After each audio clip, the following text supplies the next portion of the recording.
Soma était un être laid, dégoûtant et sans valeur qui a été transporté dans un autre monde pour devenir le héros et reconstruire le royaume tout en trompant la belle princesse avec toutes les filles de son harem. Le jour où ce crétin terminait ses examens finaux, les magiciens ont activé le sort d'invocation interdit et un signe magique l'a téléporté dans l'autre monde, le faisant tomber du ciel. Alors qu'il pensait qu'il allait mourir, il est apparu dans leur chambre et est tombé devant les sorciers, mais les faces de paix se demandaient pourquoi leur héros devait être aussi laid. En entrant dans la salle du trône, tout le monde le regardait comme un criminel. Cependant, la reine a continué de sourire comme une artiste de cirque. Mais le roi a décidé de révéler la vérité sur la raison pour laquelle il l'avait convoqué. Leur royaume d'Elfriden était situé sur un supercontinent connu sous le nom de Landia, mais les armées du seigneur démon ont commencé à attaquer les pays voisins et à revendiquer leurs terres. Grâce à leurs efforts pour combattre les démons, l'Empire du Chaos a ordonné à tous les autres pays de leur envoyer de l'argent afin qu'ils puissent améliorer la qualité de leurs forces armées. Après avoir écouté cette histoire, Soma en savait plus sur l'histoire diverse du continent, mais il ne comprenait toujours pas comment tout ce que le roi venait de dire était lié à lui d'une quelconque manière. Le premier ministre du royaume, Marx, a expliqué que comme leur pays manquait tellement d'argent en ce moment, ils devaient trouver une autre façon de payer le grand empire du chaos. Cependant, lorsque les dirigeants ont consulté les dieux pour obtenir de l'aide, ils ont réalisé que la seule issue était d'invoquer un héros stupide qu'ils pourraient présenter comme un serviteur au grand empire du chaos.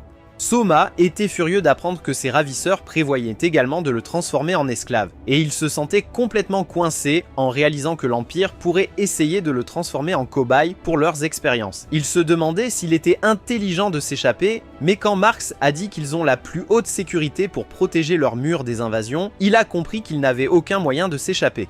Alors, en essayant de les sauver, il a révélé qu'il devait simplement se construire suffisamment de force pour refuser les exigences des autres royaumes et qu'il devait d'abord résoudre les problèmes financiers du pays.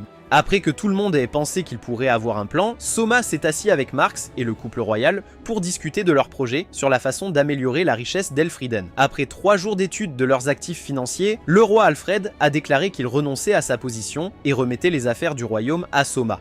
Alfred a également annoncé que sa fille, Lysia, allait épouser le nouveau roi, et la nouvelle de l'ascension de Soma au trône s'est rapidement répandue dans tous les différents états de la nation. Lorsqu'elle a entendu cette histoire étrange, la princesse s'est rapidement précipitée au palais, car elle pensait que le soi-disant héros avait réussi à arracher le trône de son père idiot. Cependant, Lysia a été choquée quand Alfred lui a dit qu'il avait pris la décision que Soma devienne roi, car il croyait que le jeune homme serait un meilleur dirigeant que lui. Pas satisfaite de cette réponse, la princesse est allée rencontrer le nouveau roi, mais quand elle est entrée, Soma a pensé qu'elle était une artiste de cosplay venue réaliser ses fantasmes. Cependant, Lysia s'est fièrement déclarée comme l'héritière du trône d'Elfriden, le traitant d'imposteur, alors Soma a expliqué que son père l'avait forcé à devenir roi. Il a ensuite révélé qu'il avait accepté de devenir roi uniquement pour se sauver de devenir esclave de l'Empire du Chaos et qu'il n'avait aucun problème si elle voulait annuler leur mariage immédiatement. En entendant ces mots, Lysia s'est excusée parce qu'elle n'avait aucune idée de l'inutilité de son père, alors elle a demandé à Soma comment il comptait réunir l'argent pour régler leurs dettes envers le grand Empire du Chaos. Soma lui a dit qu'il avait déjà gagné l'argent en vendant certains des précieux joyaux du royaume à un jeune marchand de bijoux vivant dans le pays d'Amadonia.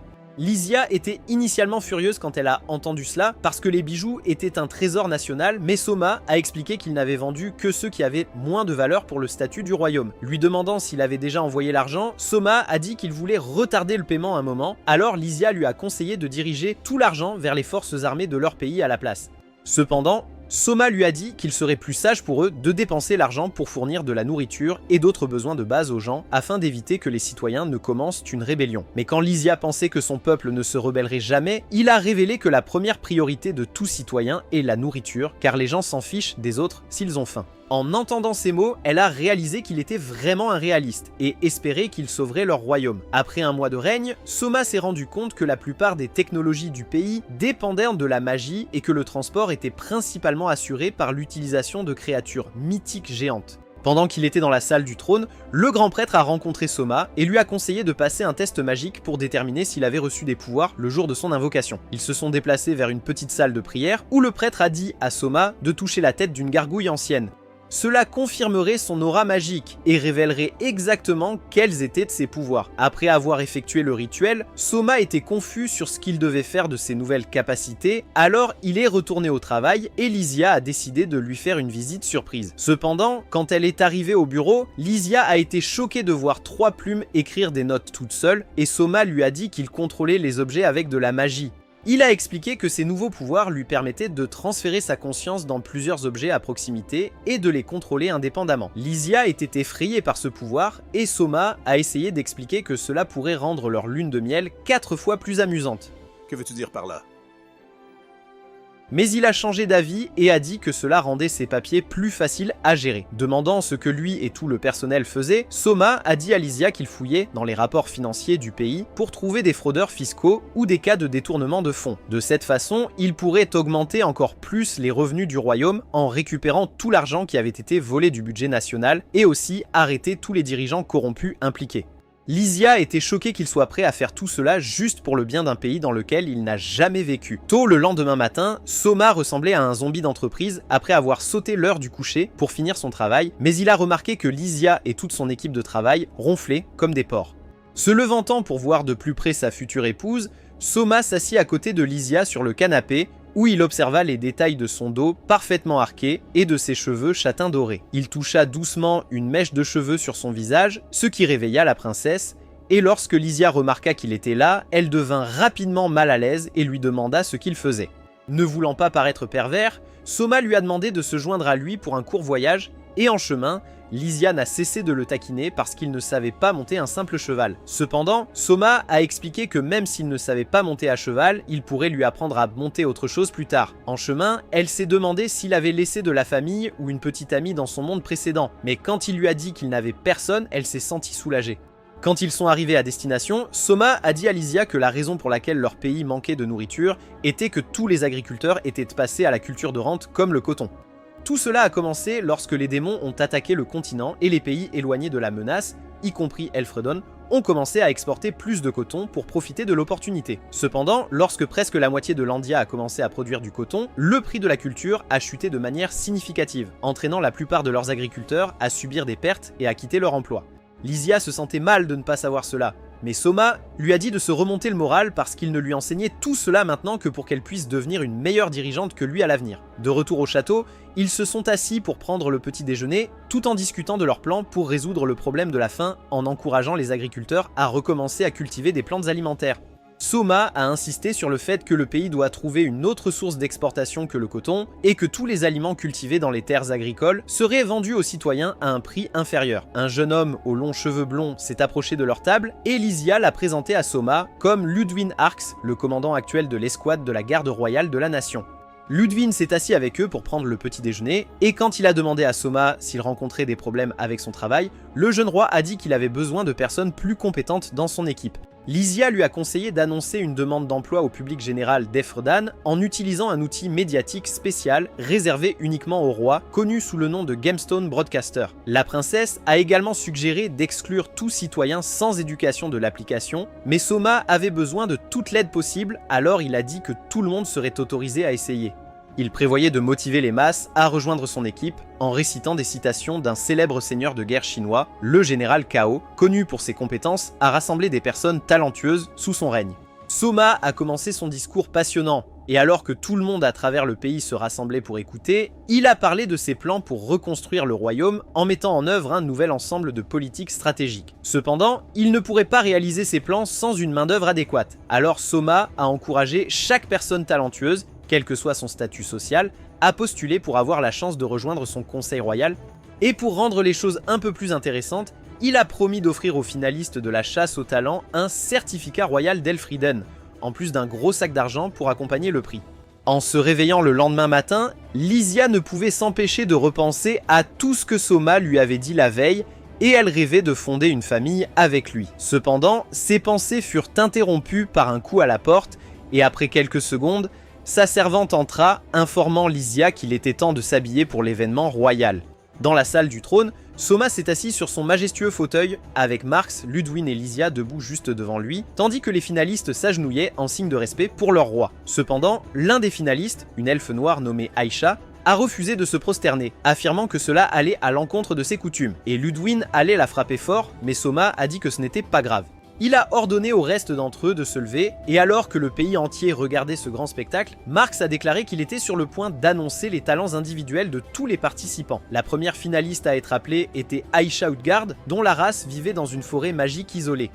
Et pendant que Marx lisait sa biographie, Soma utilisait ses pouvoirs pour en apprendre davantage sur sa tribu. Selon Marx, Aisha était une combattante talentueuse avec des compétences uniques dans le pays, et Soma était curieux de savoir si elle était assez audacieuse pour se tirer dessus avec son pistolet de complot. Cependant, Aisha a dit qu'elle voulait un autre type de récompense, et Ludwig a pensé qu'elle faisait référence à ses mains sur ses gâteaux, alors il a essayé de se précipiter, mais Soma l'a rapidement arrêté pour qu'il n'agisse pas comme un idiot. Aisha a dit à Soma que plutôt qu'un prix en espèces, elle voulait qu'il utilise sa sagesse pour aider sa communauté avec un problème récent qu'ils ont rencontré concernant leur forêt asséchée. Après avoir réfléchi un moment, Soma a réalisé que la forêt devait se dessécher parce que certains des plus grands arbres bloquaient la lumière du soleil, empêchant ainsi les petites plantes et autres arbustes de recevoir la lumière nécessaire. Il a expliqué que la meilleure façon de résoudre ce problème était que son clan coupe régulièrement certains de ces arbres afin d'empêcher leur forêt d'être détruite par des catastrophes naturelles. Aisha a été tellement impressionnée par cette connaissance qu'elle s'est agenouillée et a juré sa loyauté à Soma pour toujours, offrant également de devenir son jouet royal chaque fois qu'il se sentirait seul.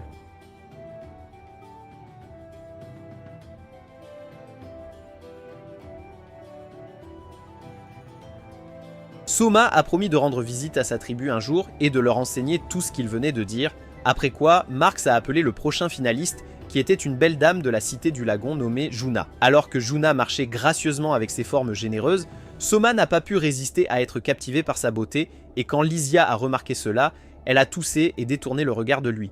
Marx a annoncé qu'en plus d'être la plus belle femme de Landia, Juna était aussi une chanteuse phénoménale, ayant hérité d'une voix mélodieuse de ses ancêtres qui étaient des sirènes. Soma fut impressionné par cette déclaration, et comme un test de ses compétences, il demanda à Juna de chanter une chanson motivante pour la foule. Mais la fille dit qu'elle ne savait chanter que des chansons de Billie Eilish. Pour résoudre ce problème, Soma sortit son smartphone, et alors que tout le monde regardait avec surprise, il donna à Juna une paire d'écouteurs et lui fit écouter une chanson de sa ville natale.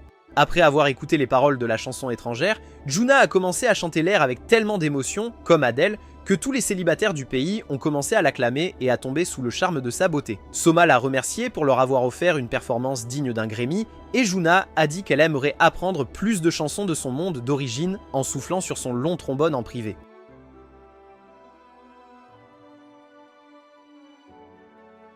Marx a appelé le prochain finaliste, un gros moche du village de Pôte, nommé Poncho. Mais lorsque le candidat de grande taille s'est avancé, il a accidentellement trébuché et est tombé sur son visage stupide. Le professeur Piggy s'est remis sur ses pieds, et Marx a annoncé que le talent de l'homme était qu'il pouvait consommer une quantité illimitée de nourriture qui semblait physiquement impossible pour d'autres hommes. Poncho connaissait également beaucoup de plats exotiques servis à travers le continent, et quand Soma a entendu cela, il a sauté de sa chaise et a appelé Poncho la personne la plus talentueuse de la pièce. Quand Poncho a entendu cela, il a immédiatement commencé à pleurer, mais Soma lui a dit de se réjouir parce que ses talents culinaires sauveraient tout le royaume, et il lui a donné le titre royal de chef suprême. Après le gros, Marx a appelé le prochain finaliste à faire son entrée, et un gars mystérieux, Akuya Kuniming, aux yeux violets étranges et portant un kimono noir, s'est avancé. Marx a annoncé que Akuya était l'un des hommes les plus intelligents de la planète, avec un niveau de QI similaire à celui d'Einstein. Et il a également dit que c'était l'oncle de Akuya qui lui avait conseillé de postuler. Soma a proposé de le nommer bibliothécaire royal d'Elfrieden, mais Akuya a poliment rejeté ce travail ennuyeux et il a dit qu'il aimerait servir le royaume en tant que conseiller militaire à la place. Choqué par cette réponse, Soma a demandé à Kazuya d'expliquer ses raisons, et le jeune homme a déclaré qu'il était prêt à occuper une position aussi exigeante parce que Soma avait gagné son respect. Il s'attendait à ce que le nouveau roi méprise Poncho à cause de son talent stupide et inhabituel, mais il a été choqué lorsque Soma a fait exactement le contraire et a accepté l'étrange gros. Impressionné par sa manière calme et élégante de parler, Soma a déclaré qu'il organiserait un test d'aptitude spécial pour Akuya afin de déterminer s'il était suffisamment digne de gérer ce poste. C'était maintenant le moment de présenter la dernière finaliste et Marx a annoncé qu'il s'agissait de Tamo, une fille bête d'une ancienne tribu de loups qui avait l'extraordinaire capacité de communiquer avec les animaux. Mais pendant que Soma était occupée à réfléchir à ce qu'elle pourrait faire de son talent rare, la fille timide prit soudain la parole et dit qu'elle avait quelque chose de très important à lui dire. Cependant, la fille louve avait une voix si faible que Soma pouvait à peine entendre ce qu'elle disait, alors il se leva et se rapprocha de Tamo en l'encourageant à ne pas être nerveuse. Elle finit par se calmer et lui murmura une information secrète à l'oreille, et bien que Soma fût choqué au plus haut point, il fit comme si de rien n'était. Après la cérémonie d'intronisation des finalistes, Soma et ses 3 alliés royaux ont rencontré la fille bête dans son bureau, où il leur a révélé que Tamo pouvait également converser avec des démons mortels. Ils ont tous été surpris d'entendre cela, car tout le monde savait que les démons étaient un groupe avancé de créatures qui communiquaient entre eux dans une langue complètement différente. Cependant, Tamo a expliqué qu'elle avait rencontré et parlé à un démon loup il y a plusieurs mois alors qu'elle jouait dans une forêt voisine, et que la créature ne l'avait étonnamment pas blessée. Lysia et d'autres ne pouvaient toujours pas croire cette histoire, mais Soma a dit que c'était vrai et que s'il pouvait localiser plus de démons pour que Tamo puisse leur parler, il pourrait probablement mettre fin à la guerre pour de bon. Malgré une telle possibilité, Soma a également déclaré que les capacités de Tamo pourraient mettre en danger le royaume parce que des pays rivaux pourraient essayer de s'approprier ses pouvoirs uniques par la force brute. Ludwig a soutenu ce point de vue, disant qu'il avait entendu parler d'une époque où Elfrieden était en guerre avec la nation d'Amadonia, et Marx, étant le plus âgé d'entre eux, a confirmé que c'était vrai. Tamo marcha vers l'avant et tient la main de Lysia, et quand Soma réalise qu'elle commence à avoir peur, il change rapidement de sujet et dit que ses pouvoirs sont une bénédiction pour ce monde. S'agenouillant devant elle, Soma dit à Tamo qu'il ferait tout pour la garder en sécurité dans le château, mais la petite fille ne comprend pas pourquoi tout cela était nécessaire.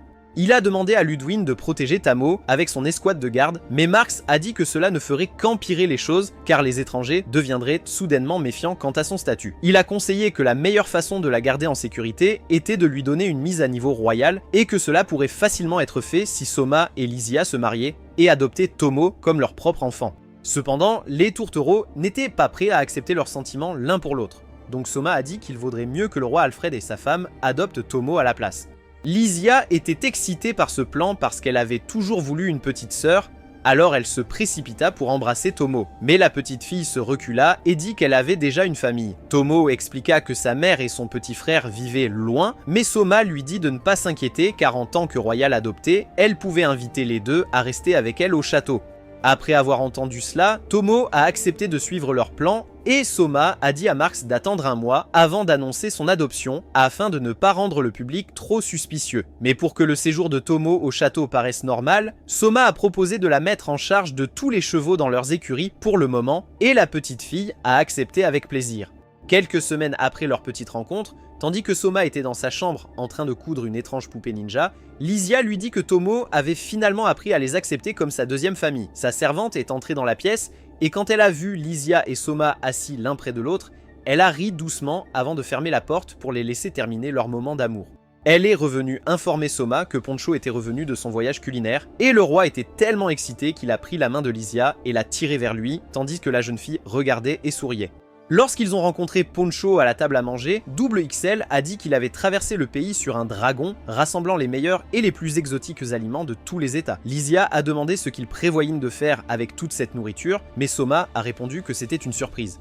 Et quelques heures plus tard, Juna et Poncho ont annoncé au pays que le château accueillait un buffet exotique. Soma a expliqué aux citoyens qu'il avait organisé ce buffet pour leur montrer quelques options de repas disponibles, pendant que lui et son équipe s'occupèrent de résoudre les problèmes alimentaires du pays. Lysia et les autres dames étaient les juges du buffet, et lorsque Porco a révélé le premier plat du jour, les filles ont été effrayées de voir que ce n'était qu'un petit poulpe tout mou. Cependant, lorsque Soma a découpé la créature en petits morceaux et l'a transformée en brochette de calamar croustillante, les filles n'ont pas pu résister au bon goût du plat et elles ont toutes demandé une deuxième portion. Jelly Belly a dévoilé le deuxième repas, qui était un tas de fines baguettes en bois. Et tandis que les autres filles n'étaient pas si enthousiastes à ce sujet, Aïcha a dit que c'était une délicatesse courante dans sa communauté. Soma a coupé les baguettes en nombreux copeaux de bois, après quoi il a ajouté du sel et du sucre au mélange. Et lorsque les juges ont goûté le nouveau plat, ils ont été surpris par sa texture croustillante et sa saveur. Poncho a révélé le plat suivant, et cette fois, alors que tout le monde était dégoûté de voir des criquets dans leurs assiettes, Tomo a pris une grosse bouchée de la tête de l'insecte et a dit qu'elle l'adorait. Poncho a dit qu'il avait utilisé une épice spéciale du village natal de Tomo, appelée mashwater, pour préparer le plat. Et Soma se demandait si cela ressemblait au goût de la sauce soja sur terre. En croquant dans la sauterelle, Soma n'a pas pu s'empêcher de pleurer de joie car le goût familier des épices du plat lui rappelait les bons souvenirs de son village natal, Le buffet royal n'était pas encore terminé, et Poncho a rapidement apporté le dernier plat exotique de la journée. Mais Soma et les filles ont été choqués de voir que c'était une créature gluante. Les slimes étaient l'une des créatures les plus faibles de Landia, chassées par la plupart des aventuriers débutants, mais personne, à part Poncho, n'avait jamais pensé à les transformer en repas. Aisha et les autres filles ont été surprises de voir que le slime était toujours gélatineux, et elles ont demandé à Poncho comment il avait fait cela, car les slimes morts se transformaient toujours en liquide visqueux. Poncho a expliqué qu'il avait utilisé une technique de conservation spéciale d'une certaine tribu qui consistait à frapper la boue avec un bâton pour détruire son noyau, mais pas son corps principal. Il a écrasé la boue morte comme une pâte à gâteau avant de l'aplatir et de la couper en petites portions semblables à des nouilles. Et puis Poncho a fait bouillir les spaghettis de boue avec des épices. Le résultat était bon et Soma a dit que cela lui rappelait le ramen coréen. Mais les filles n'aimaient pas du tout l'apparence de ce plat étrange, alors elles ont dit à leur merveilleux roi de l'essayer en premier. Soma avait aussi peur de le goûter, mais quand il l'a finalement fait, il a réalisé que c'était le meilleur plat de leur buffet jusqu'à présent. Alors Aisha et les autres ont rejoint, et elles ont adoré aussi. Les habitants de la campagne étaient également enthousiastes à propos de cette nouvelle option alimentaire créative. Et après avoir montré à tout le monde les astuces pour vaincre la faim, Poncho et Juna ont terminé le spectacle de nourriture exotique. Une semaine plus tard, alors que Soma grignotait une friandise de criquet dans son bureau, la servante de Lysia est entrée pour informer le roi que Marx avait demandé une réunion formelle avec lui dans la salle du trône. Lorsque Soma est arrivé là-bas, il a rencontré Marx et Akuya à genoux. Et à sa surprise, le Premier ministre a dit qu'il était prêt à abandonner son titre à un leader plus jeune. Tout comme Albert, en demandant qui le remplacerait, Marx a dit qu'il n'y avait pas de meilleure personne pour prendre sa place autre que Akuya. Et Soma a accepté de faire monsieur. Fancy Mouth, son nouveau premier ministre. Cependant, Soma a supplié Marx de rester au conseil et de continuer à l'aider avec les affaires politiques de leur royaume. Et le vieil elfe a accepté son offre. Étant un impatient petit malin, Akuya a décidé de commencer immédiatement son nouveau travail en conseillant à Soma de prendre une pause de toutes ses fonctions en tant que roi d'Elfriden. Il a expliqué que cela motiverait les membres de son équipe à se reposer également. Et Akuya a suggéré que Soma devrait profiter de sa journée en sortant avec Lysia. Soma n'était pas prêt à aller aussi loin avec Lysia, mais Marx a dit que c'était une excellente idée et qu'il devrait emmener Aisha aussi pour ajouter une touche de chocolat à leur tarte à la crème vanille. Que veux-tu dire par là? Cependant, quand Soma est sorti pour attraper les dames, il a été surpris de les voir toutes les deux engagées dans un combat d'épée acharné pour savoir qui devrait goûter la première à son sucette. Aisha a lancé son jitsu de lame tornade sur Lysia, mais la princesse a rapidement esquivé ce mouvement et a riposté avec sa technique de givre mortelle, tandis que Soma les regardait toutes les deux avec surprise. Pour les empêcher de détruire le château avec leur pouvoir, Soma a ordonné aux filles de mettre fin à leur bataille. Après quoi, il leur a dit qu'ils allaient tous ensemble à un rendez-vous. Il a expliqué que c'était toute l'idée d'Akuya et Aisha a suggéré qu'il visite son endroit pour le rendez-vous. Mais Soma a dit qu'il n'avait qu'1 jour de congé et que son village était trop loin. Elle a essayé de conseiller au roi de laisser tomber la princesse maigre et de s'amuser avec elle dans sa chambre à la place. Mais Lysia a lancé un regard assassin à Soma et il a dit à Aisha que c'était juste un rendez-vous amical. Ils se sont changés en uniforme scolaire pour se déguiser du public. Et tandis que Soma aimait bien la tenue de Lysia, il a dit à Aisha qu'elle était mieux en... Désolé, je voulais dire combinaison de combat. Alors qu'ils traversaient la ville, Soma a rappelé aux filles qu'elles devaient garder leur identité secrète.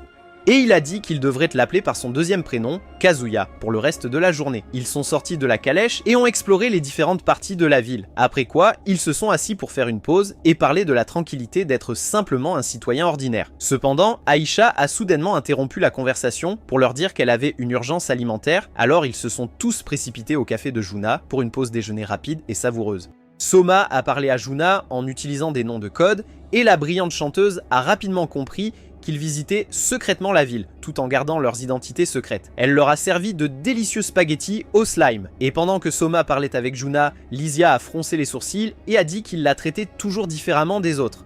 Cependant, Soma a blâmé le fait que Juna était si incroyablement belle et tout le monde s'est soudainement mis à attaquer la pauvre Aisha, la qualifiant d'ancienne guerrière devenue gloutonne. Aisha se demandait si c'était la raison pour laquelle le roi refusait toujours de l'amener dans sa chambre, mais Soma a dit qu'une telle chose ne serait jamais possible car il était fiancé à Lysia. Choqués par cette déclaration, les filles se sont tournées vers lui et ont expliqué à Soma que tous les hommes et femmes étaient autorisés à avoir plusieurs partenaires dans cette partie du monde.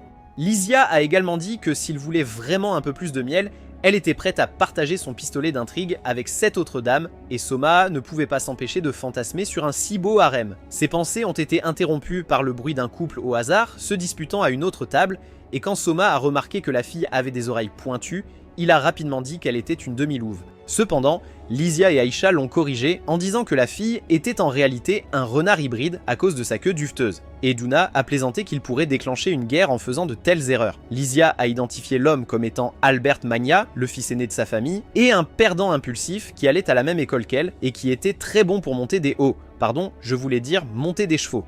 En parlant de la fille renard, Lysia a dit à Soma qu'elle ne savait rien d'elle, mais Duna a dit qu'il s'agissait de Kaede Foxia, une mage puissante travaillant sous l'unité des opérations spéciales des forces armées. Kaede a supplié Albert de ne pas s'allier avec le chef de son état, le duc Carmine, car selon elle, le duc prévoyait de rallier des soldats pour une rébellion contre le nouveau roi. Malgré cela, Albert a insisté sur le fait qu'il voulait rejoindre l'armée du duc parce qu'il pouvait en apprendre davantage sur l'art de la guerre, mais Kaede lui a dit d'obéir aux ordres de son père et de rentrer chez lui. Elle a ajouté que le duc était un imbécile pour avoir essayé de commencer une rébellion en pleine guerre, car cela ne ferait que rendre leur royaume vulnérable aux attaques des autres pays. En écoutant leur conversation, Soma se souvenait d'avoir eu une discussion similaire avec Hakuya sur les nations entourant Elfriden et les possibilités qu'elles lancent une attaque.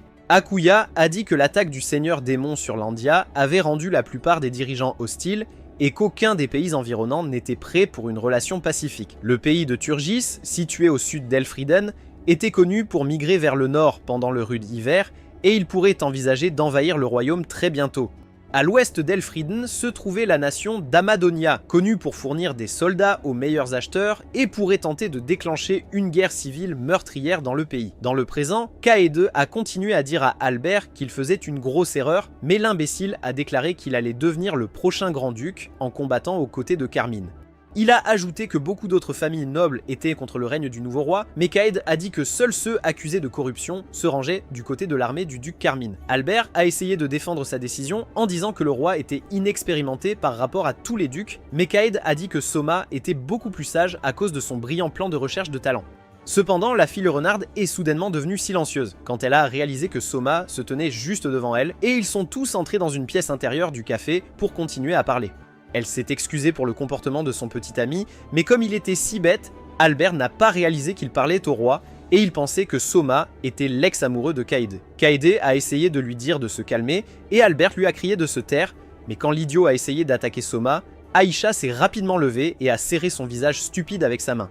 Soma lui a dit de le laisser partir, mais quand Albert ne savait toujours pas qui il était, le roi a décidé de le lui faire comprendre en s'asseyant sur sa chaise comme un trône et en faisant résonner sa voix de façon grave. Lorsqu'il a réalisé son erreur, Albert s'est rapidement caché derrière Kaede, mais Soma a dit qu'il n'y avait rien à craindre parce qu'il n'allait pas le punir d'avoir soutenu Carmine. Cependant, le roi a expliqué à Albert que sa décision de s'allier avec le duc ferait de lui un ennemi naturel de Kaede, si jamais une guerre civile pour le trône devait éclater.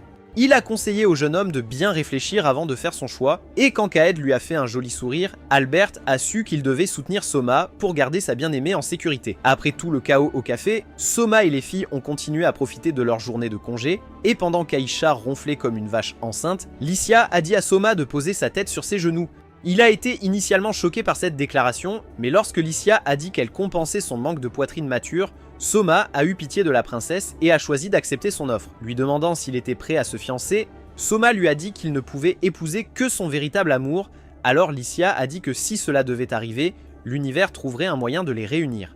De retour au château, tandis que Soma montrait sa dernière invention à Lysia, sa servante Serena est entrée et a informé le roi qu'il avait des visiteurs qui l'attendaient dans la salle du trône. Lorsque Soma est arrivé, il a été surpris de voir Kaede et Albert avec son père, Glaive Magna, qui avait entendu parler du comportement de son fils et était venu s'excuser au nom de la famille. Soma a taquiné Albert à propos de son visage amoché et Glaive a dit au roi qu'il avait ordonné à ses soldats de passer à tabac le gamin gâté, après que Kaede lui ait révélé ce qui s'était passé. Le roi a dit à Glaive que son fils était déjà pardonné, et grâce à ses paroles sages au restaurant l'autre jour, Soma a décidé de promouvoir Kaede au rang de garde royale. Il a également ordonné à Albert de quitter l'armée et de rejoindre l'unité des opérations spéciales pour remplacer Kaede, afin que les tourtereaux puissent passer plus de temps ensemble. Cependant, après toutes les annonces, Glaive a soudainement dit qu'il avait quelque chose de très important à dire à Soma, alors tout le monde a quitté la salle du trône pour qu'il puisse ne parler en privé.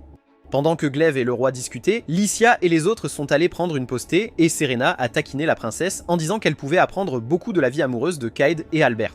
Après avoir travaillé sans relâche pour améliorer le pays, Soma a décidé de s'amuser un peu et a transféré sa conscience dans un ninja jouet pour patrouiller la ville. Nobu le ninja a décidé de rejoindre une équipe d'aventuriers, et comme les membres avaient entendu de bonnes choses à son sujet, ils ont rapidement accueilli le guerrier masqué dans leur équipe.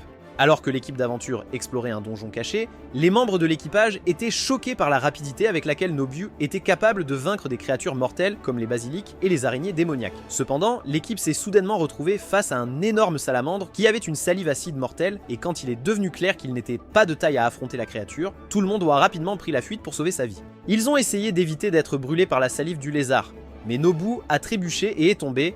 Alors une certaine file du groupe l'a aidé en lançant une bombe flash pour distraire la créature. La salamandre est devenue folle et a commencé à éclabousser sa salive mortelle partout. Alors Nobu a protégé la fille avec son corps avant de la soulever et de s'enfuir du donjon. À l'extérieur de la grotte, les autres membres de l'équipe ont remarqué que Nobu et sa nouvelle petite amie se disputaient et ils se demandaient comment elle pouvait comprendre son langage étrange. Plus tard dans la soirée, alors que Soma donnait un bain à son jouet ninja, Licia entra soudainement dans la pièce et fut surprise de voir à quel point la poupée mascotte était devenue grande. Soma expliqua qu'il avait demandé à un artisan local de créer une version plus grande de Nobu afin qu'il puisse utiliser la poupée ninja pour explorer tous les passages secrets du royaume. Une semaine après, Soma a tenu une réunion dans la salle du trône avec tous les membres de son personnel où il a remercié les hommes d'avoir renoncé à leur vie sociale pour l'aider à terminer toute la paperasse. Il a félicité les hommes pour leur sacrifice légendaire et a dit que tout leur travail acharné avait finalement aidé le royaume à sécuriser l'argent nécessaire pour un tout nouveau méga projet. En récompense de leurs efforts inlassables, Soma a déclaré que les ouvriers devraient boire une quantité illimitée de jus de raisin PG pour le reste de la journée, et tous les hommes ont acclamé leur roi de la génération Z. Sur le balcon du château, Licia a demandé à Soma au sujet du projet et il a dit qu'il prévoyait de construire une nouvelle ville dans le royaume qui servirait de port pour toutes les marchandises livrées. Cependant, Licia a fait valoir qu'ils ont déjà un port maritime, mais Soma a dit que ce nouveau générerait plus d'argent pour le pays, car il servirait également de centre d'attraction touristique. Il a également expliqué qu'en raison du problème de la faim, un port terrestre tout neuf était le meilleur moyen d'améliorer la distribution à travers le pays et de réduire les prix de tous les produits alimentaires. Ils se sont déplacés vers son bureau et Licia l'a réprimandé pour travailler trop, mais Soma a dit qu'elle se plaignait seulement parce qu'il avait refusé de faire tout ce travail difficile à sa place. Qu'a-t-il dit? Cependant, Licia a dit qu'elle était préoccupée par sa santé, mais Soma a ignoré ses paroles simplistes et lui a dit d'invoquer un autre héros stupide qui la sauverait de la solitude. Soma s'est endormi peu après, et malgré toutes ces paroles dures, Licia s'est quand même rapprochée pour lui murmurer quelques mots doux à l'oreille avant de lui donner un doux baiser sur la joue. Le lendemain, Soma et sa bande se sont rendus dans la ville de Parnon, sur le site du futur port terrestre, où ils ont été accueillis par Ludwin, responsable de la coordination du projet. Cependant, Ludwin a dit qu'il y avait un petit problème avec la construction, et quand ils sont tous entrés, il a expliqué que certains habitants étaient contre la construction d'un port sur leur terre. C'était parce que la plupart des villageois croyaient au mythe selon lequel un terrible dieu de la mer détruirait leur maison avec des vagues massives si une structure était construite à cet endroit particulier. Fasciné par cette histoire, Soma a dit à Ludwin de l'emmener voir le chef du village, et quand ils sont arrivés, le vieil homme a continué à agir de manière grincheuse jusqu'à ce qu'il réalise que Soma était en fait le roi. Le chef du village a dit à Soma exactement la même chose que Ludwin avait dite plus tôt, et quand ils sont retournés au château, il a invité Akuya pour parler de cette toute nouvelle découverte. Soma a expliqué que même s'il n'y avait pas de dieu de la mer, le conte populaire de Parnom était en partie vrai parce que le village avait souvent été détruit par le passé par des tsunamis gigantesques. Cependant, Ludwin a dit qu'il n'avait jamais entendu parler d'une telle chose se produisant à cet endroit, et Soma lui a dit que les tsunamis prenaient généralement des centaines d'années avant de réapparaître. Pour cette raison, Soma a dit qu'il devrait changer l'emplacement du projet de port terrestre en raison de la possibilité d'1% qu'un tsunami se produise au cours de leur vie. Pendant que Licia regardait les hommes parler de leur plan, elle ne pouvait s'empêcher de tomber sous le charme de Soma, et elle a demandé à Aisha de l'aider à s'assurer que le roi soit toujours heureux. L'emplacement du projet a finalement été modifié et le travail a continué comme d'habitude. Mais Albert était énervé parce que lui et ses copains des opérations spéciales ont dû creuser le sol. Il a soutenu que l'unité des opérations spéciales était censée faire des travaux de plus haut niveau, mais Kaede lui a dit d'arrêter de se plaindre et de retourner au travail, sinon il n'aurait pas de style séduisant ce soir-là. Après la fin du travail, ils sont allés à la chambre d'amis pour une petite collation de l'après-midi. Et Albert a dit qu'il n'avait jamais goûté quelque chose d'aussi délicieux qu'un hamburger auparavant. Parce qu'elle était obsédée par le roi, Kaede lui a dit que c'était Soma qui avait eu l'idée de ce repas en utilisant des épices uniques fabriquées spécialement par la tribu des Demi-loups. Elle a également dit que Soma était le leader le plus capable à avoir jamais dirigé Elfriden, car son projet de port terrestre résoudrait efficacement le problème de la faim et de l'inflation dans le pays. Les tourtereaux prévoyaient de faire une pause avec un donut et une saucisse quand Soma et Lysia sont soudainement arrivés dans la chambre d'amis, alors Albert s'est levé et a salué le roi comme un soldat. Cependant, Soma lui a dit d'arrêter tout cet amour factice car cela ne correspondait pas du tout à son style de mauvais garçon et que dorénavant, Albert devrait se sentir libre de l'appeler par son prénom. En retournant au chantier de construction, Lysia a été fascinée par tous les travaux routiers et Soma lui a dit que cela impliquait principalement de recouvrir le sol avec un matériau en béton spécial. Elle a observé des arbres élégants de chaque côté de la route et Aïcha a expliqué qu'il s'agissait d'arbres spéciaux de son village forestier, conçus pour éloigner les monstres effrayants et les animaux sauvages. Soma a également dit que les arbres étaient plantés à quelques centimètres les uns des autres pour empêcher les créatures mortelles de se regrouper à un endroit particulier et d'attaquer les villageois. Alors qu'ils discutaient davantage de la nature, un mystérieux oiseau bleu est venu voler à toute vitesse, et Kaed a dit que c'était un animal messager avec des capacités spéciales connues comme un kiwi. L'oiseau a atterri doucement sur le bras d'Aïcha, mais l'elfe noir a été choqué de voir que le message venait de son père racontant comment la moitié de leur village avait été détruite par une terrible inondation. Elle a expliqué que l'inondation avait emporté la vie de plusieurs membres de sa famille et après avoir réfléchi un moment, Soma a ordonné à Kaede d'envoyer tous leurs meilleurs hommes au village d'Aïcha immédiatement. Il a dit à Aïcha de rester forte malgré sa situation, après quoi Soma a demandé à Lysia de retourner au château et d'envoyer des soldats et des colis de survie au village des elfes noirs. En lui demandant la distance jusqu'à sa forêt, Aïcha a dit que c'était un voyage de 2 jours, et Soma s'inquiétait de ne pas y arriver à temps pour secourir les survivants restants.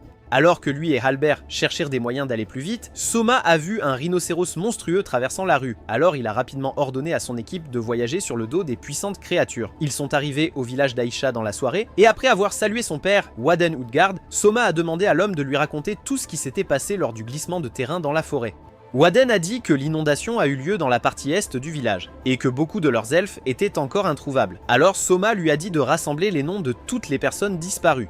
Il a également dit à Waden d'organiser une soirée pour être informé d'une deuxième attaque, mais Aïcha a supplié le roi de lui laisser la tâche, et Soma n'a pas eu d'autre choix que d'accepter. Le roi a fait un bref discours direct pour motiver son équipe de sauvetage, après quoi les hommes se sont mis directement au travail et ont commencé à creuser dans les décombres pour trouver les elfes perdus. Pendant qu'il creusait la terre avec Albert, Soma a entendu un bruit sous une souche d'arbre, et quand il a appelé Albert à l'aide, ils ont été choqués de voir une fille elfe allongée inconsciente. L'équipe de secours a emmené le garçon, et Albert a été étonné de la perspicacité du roi. Mais Soma lui a dit qu'il avait seulement pu faire cela en contrôlant une souris jouée avec ses pouvoirs magiques.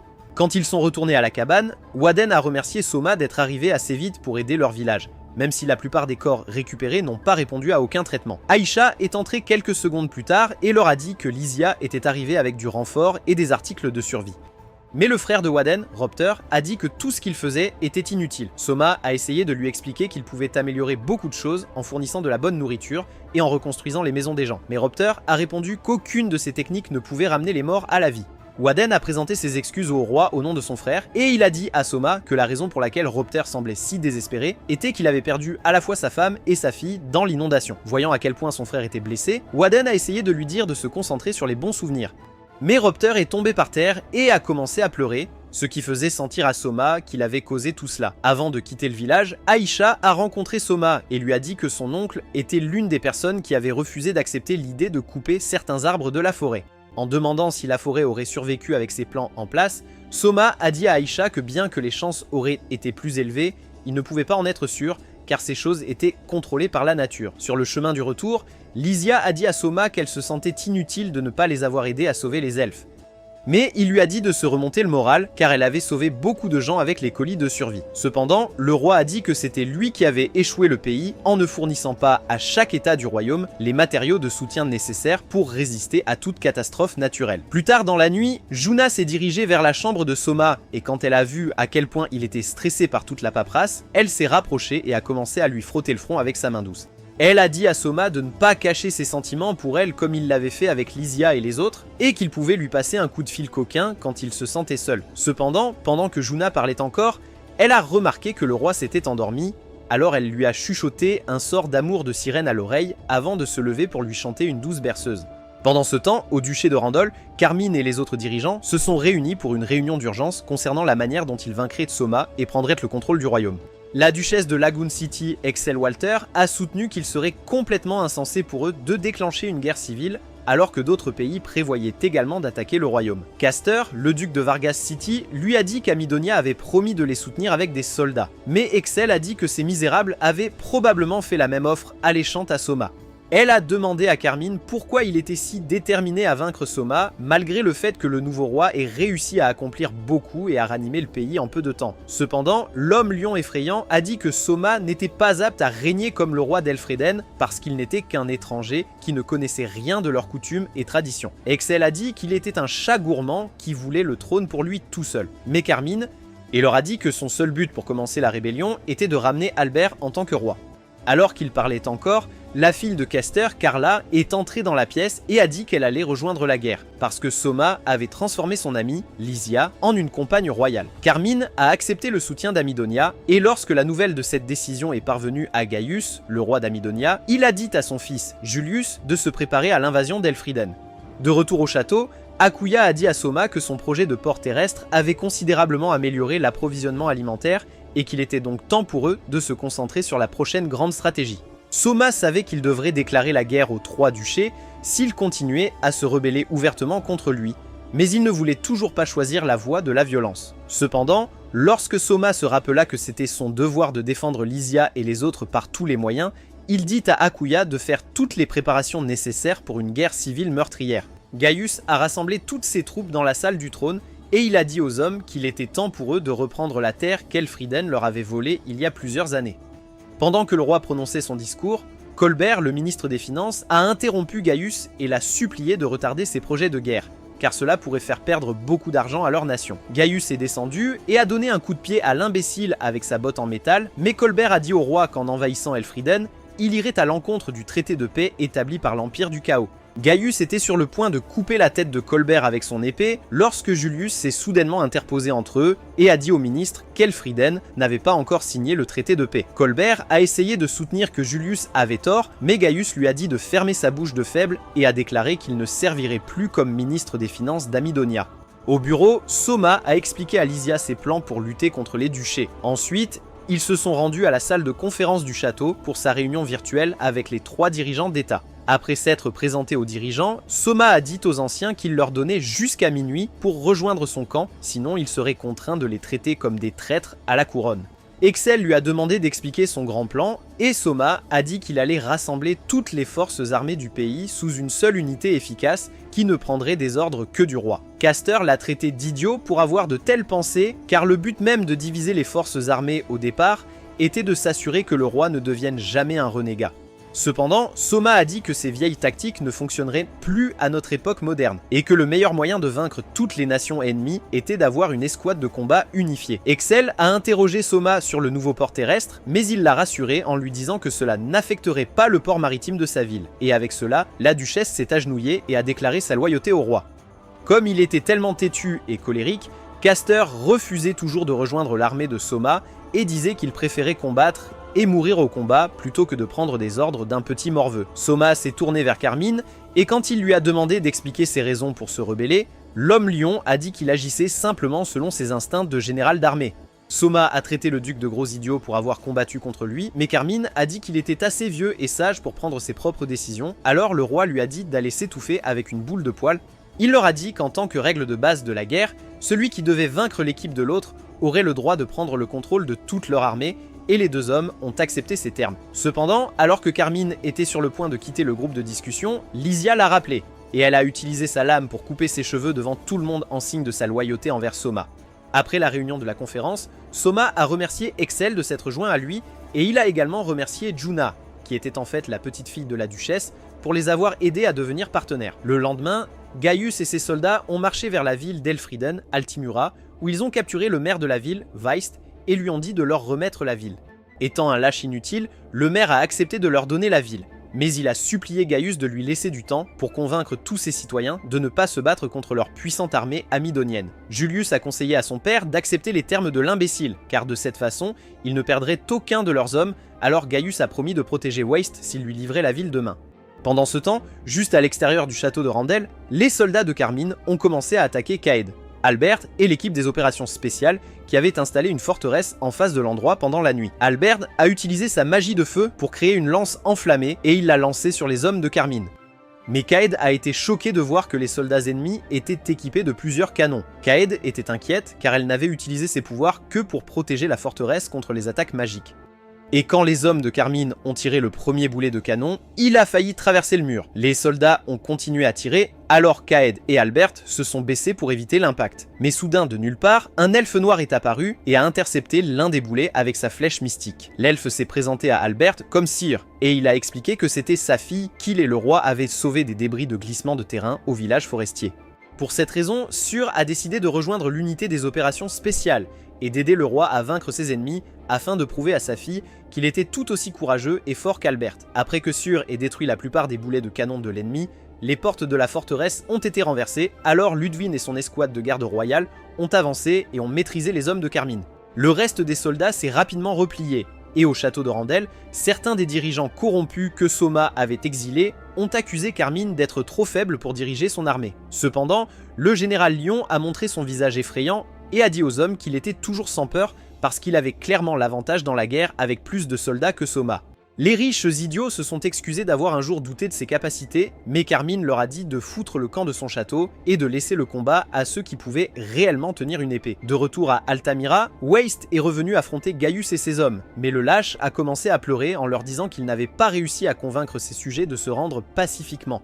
Étant un chef de guerre impatient, Gaius était sur le point de trancher la tête de Waste avec son épée, mais Julius lui a dit qu'il serait plus intelligent pour eux de conclure un accord avec le maire à la place. Waste a laissé tomber quelques sacs d'or sur le sol en signe de loyauté et de respect, et il a promis encore une fois de livrer la ville à l'armée de Gaius dans l'après-midi du jour suivant.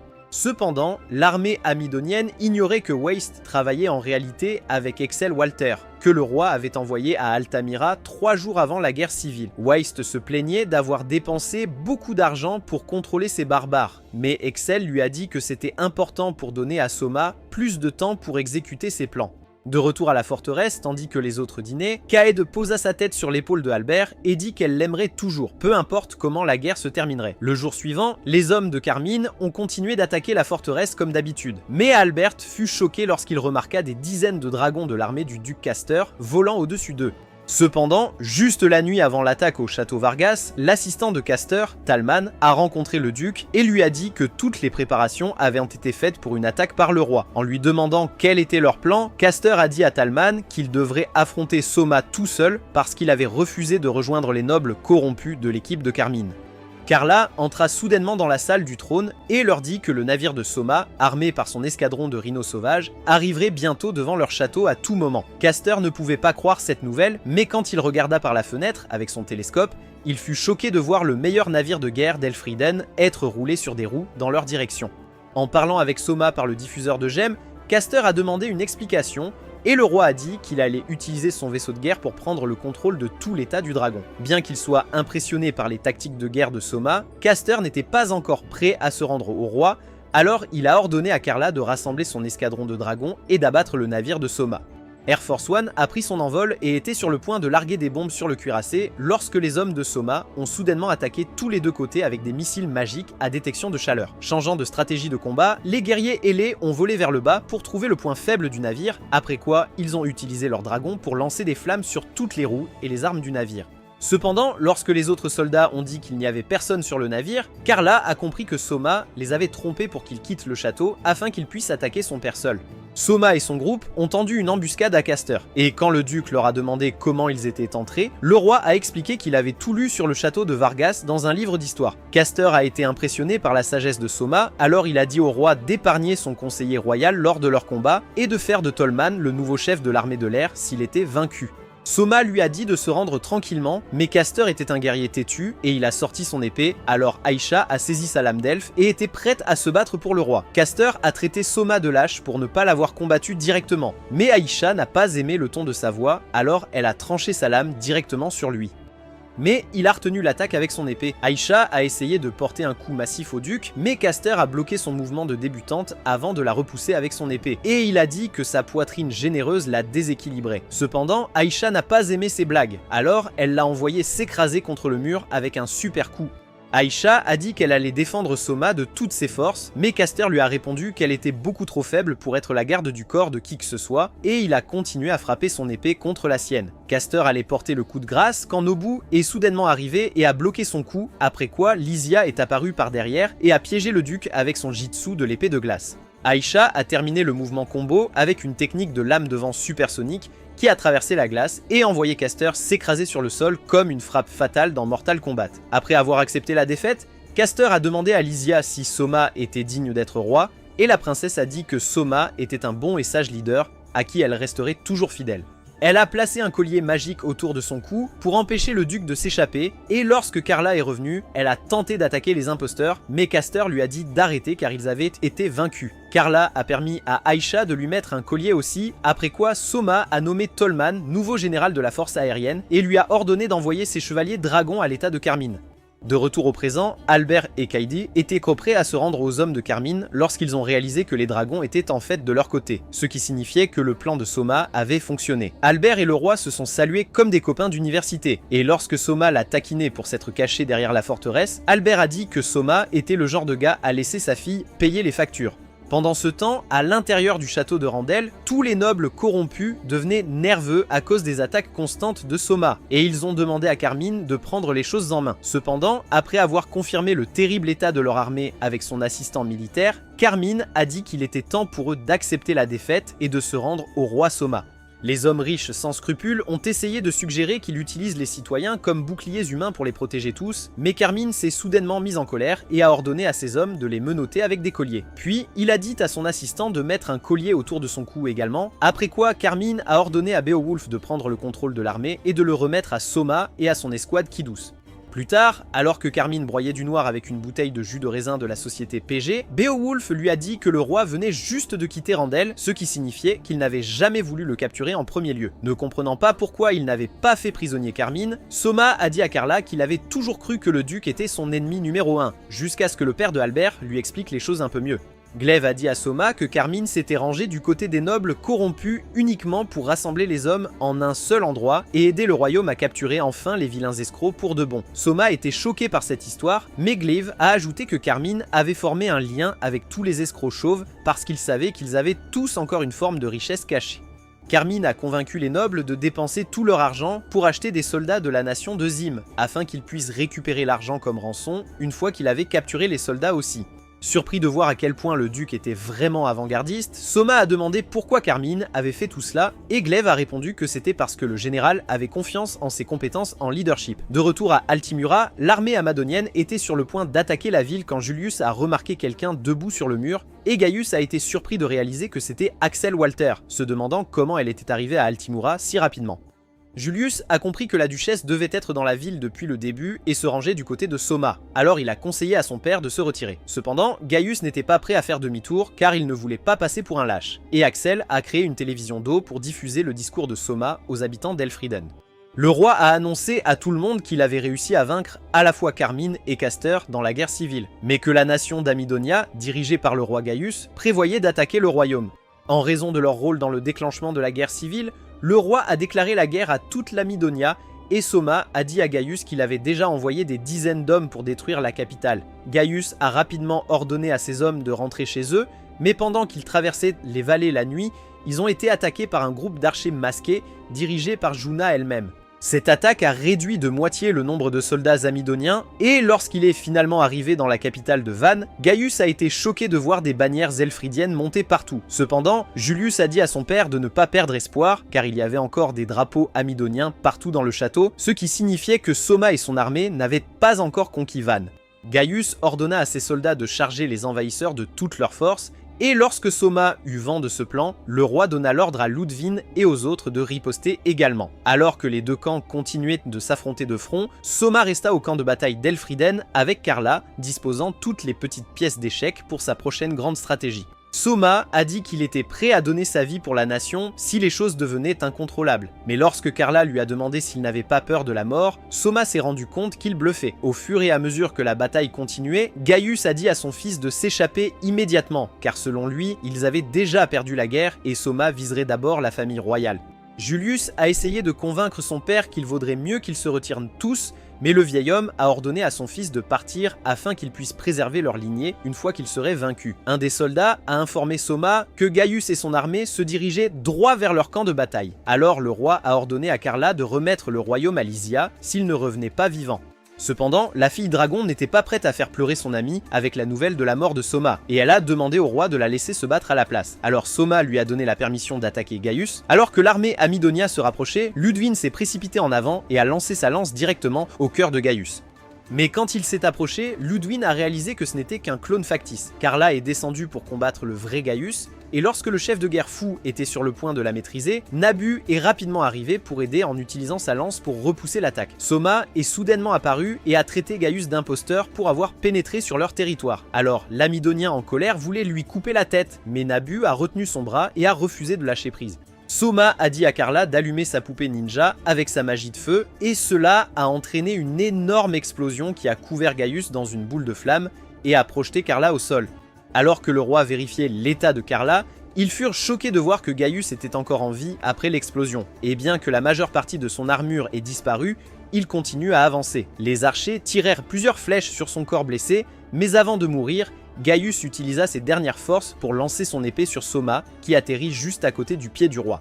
Avec Gaius à terre, Soma et la bande ont pris le contrôle du château de Vannes, et Lysia a remarqué que les Amidoniens avaient dépensé beaucoup d'argent pour créer un design de salle du trône au standard mondial. Ludwin a informé le roi que le fils de Gaius, Julius, s'était échappé de la ville pendant la guerre, et que sa fille, Roroa, avait également fui la ville avec l'ancien ministre des Finances, Colbert.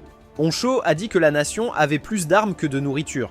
Alors Soma a dit qu'il gagnerait de l'argent pour les besoins de base du peuple en vendant toutes les armes excédentaires. Glav a rapporté que leurs soldats étaient prêts à prendre le contrôle de tout l'Amidonia, mais Soma a dit que la guerre devait se terminer immédiatement car l'Empire du Chaos arrivait bientôt.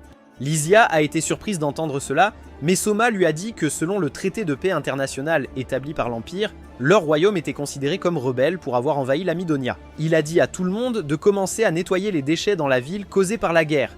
Mais alors que Ludwin marchait dans les rues, il a remarqué que beaucoup de gens détestaient encore Elfriden. Juna est arrivé plus tard dans la journée et Soma l'a remercié d'être venu tout en complimentant sa tenue de marin. Mais cela a rendu Lysia jalouse, et Aïcha lui a caressé la tête pour la calmer. Soma a dit qu'il avait besoin des capacités exceptionnelles de chant de Juna pour réussir son plan d'unir les gens d'Elfriden et d'Amidonia grâce au pouvoir du divertissement visuel. Un écran transparent s'est ouvert au milieu de la ville. Et juste au moment où le spectacle en direct allait commencer, Aïcha a soudainement commencé à frissonner et à ressentir le trac. Cependant, Soma lui a dit de ne pas s'inquiéter du tout car elle était très belle dans sa robe, après quoi ils sont montés sur scène et ont annoncé le premier artiste du spectacle. La première chanteuse était une petite fille nommée Pamela, qui a offert une performance émouvante d'une berceuse qui a fait sourire tous les citoyens, après quoi c'était l'heure pour Juna de faire son numéro. Alors que Juna enchantait la foule, Soma a attiré Aïcha à part et lui a dit d'être très vigilante quant à leur sécurité, car le prochain chanteur du spectacle pourrait être assez dangereux. Le public a applaudi à la fin de la performance de Juna et Soma a annoncé que leur prochain chanteur était un soldat, Margarita, qui interpréterait l'hymne amidonien. Margarita a chanté les paroles de l'hymne avec tant de passion que cela a ému les gens, après quoi elle a dit à Soma de l'exécuter pour trahison. Cependant, le roi a dit qu'il serait insensé de la tuer juste pour avoir chanté une chanson, et que sa mission était de construire un royaume uni où chacun serait libre de s'exprimer. Pendant ce temps, à l'Empire du Grand Chaos, le chef des forces armées, Jean Euphoria, a parlé à sa sœur, Maria, la reine de l'Empire, de ses plans pour visiter Amidonia et rencontrer Soma. Maria a dit qu'elle avait le sentiment que Soma renoncerait facilement à sa revendication sur Amidonia, mais Jean n'en était pas si sûr, car contrairement à sa sœur, le roi Eros était un réaliste pur et dur. Après que Soma a pris le pouvoir en tant que nouveau dirigeant d'Amidonia, ses papiers quotidiens ont doublé en nombre, car il était maintenant responsable des affaires de tous les citoyens vivant dans les deux pays. Lysia a dit qu'il y avait beaucoup de demandes pour des émissions de télévision en direct et des événements en plein air amusants depuis qu'il avait encouragé les citoyens à s'exprimer librement l'autre jour. Après avoir déposé tous les documents, Soma a reçu un appel de Hakuya lui disant qu'un bataillon de soldats de l'Empire du Chaos, dirigé par Jean Euphoria, visiterait bientôt l'Amidonia. Soma le remercia pour l'information, après quoi Poncho arriva et dit qu'il avait quelque chose d'important à lui montrer, et il déballa un sac contenant une fleur blanche. Poncho a dit que la plante s'appelait le lys mystérieux car son parfum seul pouvait endormir n'importe qui profondément, et Soma lui a dit de la retirer immédiatement. Cependant, Poncho a expliqué qu'il avait vidé celui-ci de tout son pollen, donc il était pratiquement inoffensif. Après quoi, il a apporté la racine de la fleur et l'a montré à Soma. Le roi était soudainement excité par cette étrange culture, et lorsque Lysia a demandé pourquoi, il a expliqué que la racine de lys était l'une des meilleures sources de glucides. Mais la princesse avait toujours l'air confuse. Poncho a dit qu'il y avait beaucoup de plantes de lys mystérieux le long des zones rocheuses d'Amidonia, et Soma était content de l'apprendre, car cela aiderait à résoudre le problème alimentaire du pays. En demandant comment il pouvait récolter la racine de lys sans s'endormir, Poncho a dit qu'il y avait une certaine tribu dans l'Empire du Chaos qui utilisait des orang-outans pour récolter cette plante spéciale. Soma a demandé s'il y avait des orang-outans dans le pays, et Poncho a dit qu'il en avait trouvé le long des montagnes, et que Tama les aidait à négocier avec les singes. Après avoir entendu cette idée brillante, le roi a dit à Poncho de poursuivre avec la récolte, alors lui et Serena ont commencé. Servir des boulettes de racines de lys et du naan aux citoyens dans la place du marché. Le jour suivant, Soma est allé sous couverture avec à la fois Juna et Tamo pour explorer la ville de Vent, et Tamo a été emporté par tous les différents magasins vendant de beaux articles. En chemin, Juna a tenu la main de Soma comme une petite amie malicieuse, et quand elle lui a demandé s'il voulait qu'elle tienne autre chose, « Que veux-tu dire par là ?» le roi balbutia et dit qu'il allait bien pour l'instant. Demandant des conseils sur où visiter en premier, Juna a dit à Soma qu'il devrait se rendre dans un magasin de vêtements chic afin qu'il puisse obtenir quelque chose de bien pour Tamo comme cadeau.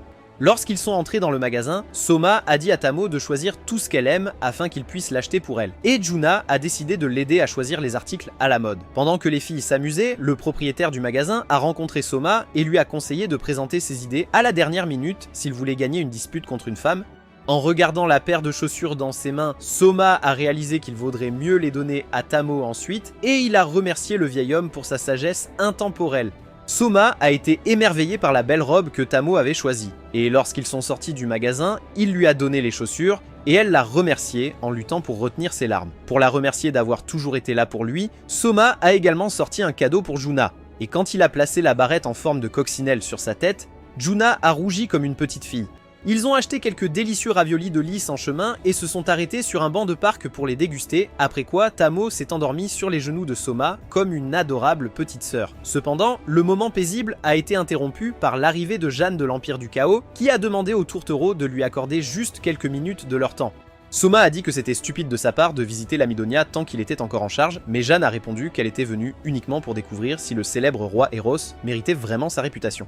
Jeanne a également dit qu'elle avait entendu des rumeurs selon lesquelles Soma serait un idiot pour les jolies filles, c'est pourquoi elle avait prévu de demander à sa sœur, Maria, de le convaincre d'abandonner Amidonia avec le pouvoir de ses arguments séduisants. Cependant, Soma a nié ses affirmations, et Jeanne a dit qu'elle avait beaucoup de respect pour son style de leadership, car contrairement à sa sœur, il savait comment se rapporter à toutes les personnes sous son règne. Demandant comment il a pu trouver des idées comme les émissions en direct sur les pierres précieuses, Soma a dit à Jeanne que de telles choses existaient déjà depuis un certain temps dans son monde d'origine. Quand elle s'est souvenue qu'il venait d'un autre monde, Jeanne s'est excusée d'avoir fait en sorte qu'Elfridoun le convoque, mais Soma a dit qu'il avait oublié le problème il y a longtemps. Elle le remercia d'avoir pris le trône de l'insignifiant père de Lysia et d'avoir remboursé l'argent qu'il devait, mais Soma lui dit qu'il ne faisait que son devoir en tant que roi. Cependant, malgré le respect qu'ils avaient l'un pour l'autre, Jeanne dit que Soma enfreignait les règles de leur traité et qu'il devrait s'asseoir avec elle pour une réunion concernant l'avenir d'Amidonia. De retour au château, Tamo a montré la belle robe que Soma lui avait offerte, et il a également donné à Aisha un brillant à lèvres chic pour réduire la friction de son Gok Gok 3000. Lysia a reçu un magnifique collier en argent comme cadeau, et quand Soma les a tous regardés, il a réalisé qu'il avait enfin rendu son grand-père fier en fondant la plus incroyable des familles. Si tu as aimé cette vidéo, n'oublie pas de laisser un like et de t'abonner pour ne rater aucune vidéo sympa. À la prochaine!